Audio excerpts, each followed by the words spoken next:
हाय मैत्रिणींनो, welcome back to my channel. घरगुती स्वाद या आपल्या यूट्यूब चॅनलमध्ये तुमचं खूप खूप स्वागत आहे.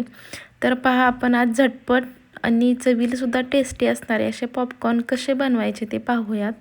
तर पहा, हे पॉपकॉर्न मी कुकरमध्ये बनवणार आहे. ते तुम्ही दुसरं कोणत्याही भांड्यामध्ये बनवू शकता, काही प्रॉब्लेम नाही आहे. तर मी आज कुकरमध्ये कसे बनवायचे ते तुम्हाला सांगणार आहे. तर पहा, कुकरमध्ये मी अगोदर 2 चमचे तेल घालून घेतलेलं आहे.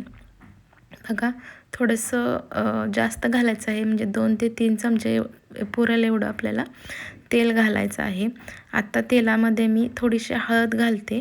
अर्धा चमचाच मी हळद घालणार आहे, म्हणजे पॉपकॉर्न आपल्याला दिसायला थोडेसे पिवळे दिसतील, म्हणजे मुलांना खायलासुद्धा ते छान वाटतील. त्यामध्ये थोडंसं मीठसुद्धा घालणार आहे. मिठाने काय होणार आहे की आपल्या पॉपकॉर्नला थोडीशी चव येणार आहे, म्हणजेच टेस्टी लागणार आहे. हे दोन्ही असं चांगलं मिक्स करून घेतल्यानंतर आता गॅस आपल्याला काय करायचं आहे की थोडा कमी करायचा आहे.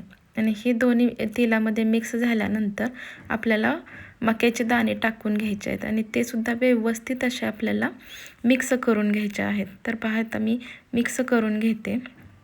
छान असं तेल, मीठ आणि हळद आपल्याला ते मक्याच्या दाण्यांना लावून घ्यायचं आहे. तर पहा, थोडा वेळ आपण असंच परतूयात. आता परतून झालेले आहेत आपले मक्याचे दाणे.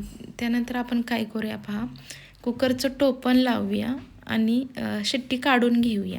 शिट्टी काढून घेतल्यानंतर आपल्याला 5 मिनिटे तडतड पॉपकॉर्नचा आपल्याला तडतड असा आवाज येईपर्यंत आपल्याला थांबायचा आहे. एकदा की आवाज यायचा बंद झाला की मग आपल्याला काय करायचं आहे, गॅस बंद करायचा आहे आणि आपल्याला झाकण उघडायचं आहे. तर पहा, झाकण उघडल्यानंतर किती छान असे पॉपकॉर्न आपले तयार आहेत. तुम्ही बघू शकताय. मुलांना कधीही खायचे असेल तर तुम्ही अशी पॉपकॉर्नची मका घरामध्ये आणून ठेवू शकता आणि मुलांना कधी पाहिजे तेव्हा ते बनवू शकता. तर पहा, हे खूप छान असे टेस्टी पॉपकॉर्न झालेले आहेत, बनलेले आहेत. तर पहा, व्हिडिओ आवडला असेल तर प्लीज चॅनलला सबस्क्राईब करा. थँक्यू.